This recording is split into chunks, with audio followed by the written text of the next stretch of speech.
s'intéresse aux pandemic bonds. Ce sont des obligations émises par la Banque mondiale pour financer des mesures des pays pauvres.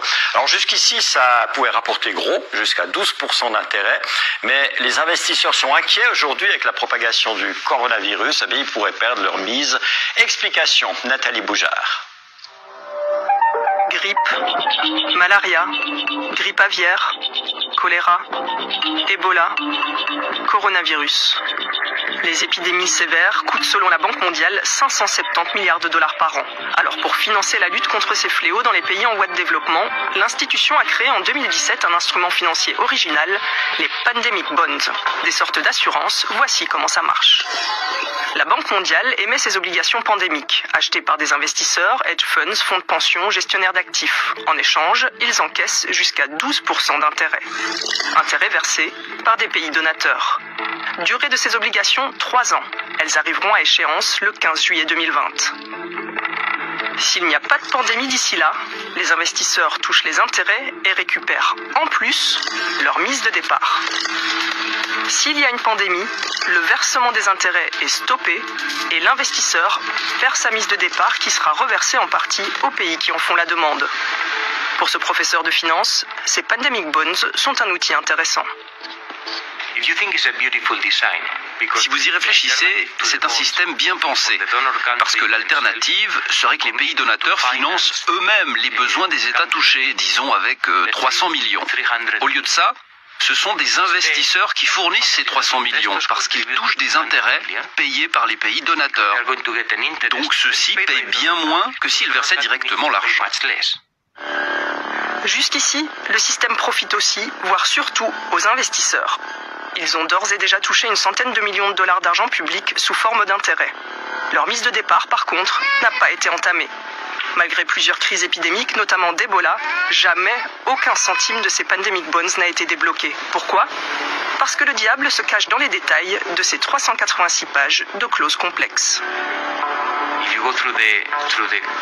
Si vous passez en revue des critères du prospectus de ces obligations, vous savez, c'est une zone grise.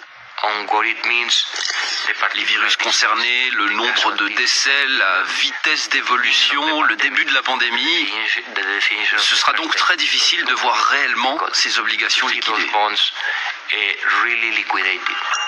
Une économiste qui a travaillé pendant 30 ans pour la Banque mondiale accuse dans la prestigieuse revue Nature, pour Ebola, cet outil financier a été conçu pour échouer. D'autres critiques, tout aussi cinglantes, par d'autres économistes dans un journal scientifique de renom. En tant que tel, dans son format actuel, le système semble favoriser les investisseurs du secteur privé au détriment de la sécurité de la santé mondiale. Nous sommes allés voir Médecins sans frontières qui intervient lors de ces épidémies pour avoir leur avis. Les critères pour débloquer ces assurances seraient des critères qui ne seraient pas bons pour Médecins sans frontières. Donc il faut attendre que la crise ait duré pendant plus de 80 jours, qu'elle soit internationale. Donc les fonds sont débloqués de façon tardive par rapport au début d'une urgence. Ce sont des critères qui nous feraient prendre trop de risques lorsqu'on démarre une réponse à une urgence. Même ce partisan des pandemic bonds pense qu'elles ont quelques défauts. Les fonds ne sont versés qu'après l'éclatement de la crise, pas avant. Idéalement, il faudrait un instrument qui protège les pays et les aide à prévenir les pandémies plutôt que de les aider à payer pour les dégâts quand les personnes commencent à mourir.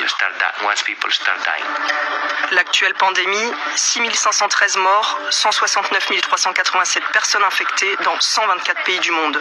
Le coronavirus vient éprouver ses obligations juste avant que le capital ne soit reversé aux investisseurs le 15 juillet prochain. Ce que cet instrument financier montre, c'est que déjà en 2017, il y avait des spécialistes qui ont établi qu'une épidémie de coronavirus était probable.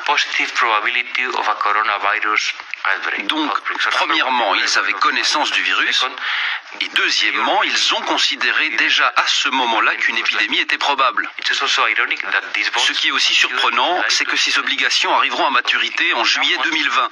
C'est comme si quelqu'un avait eu une fabuleuse vision en émettant ces outils financiers.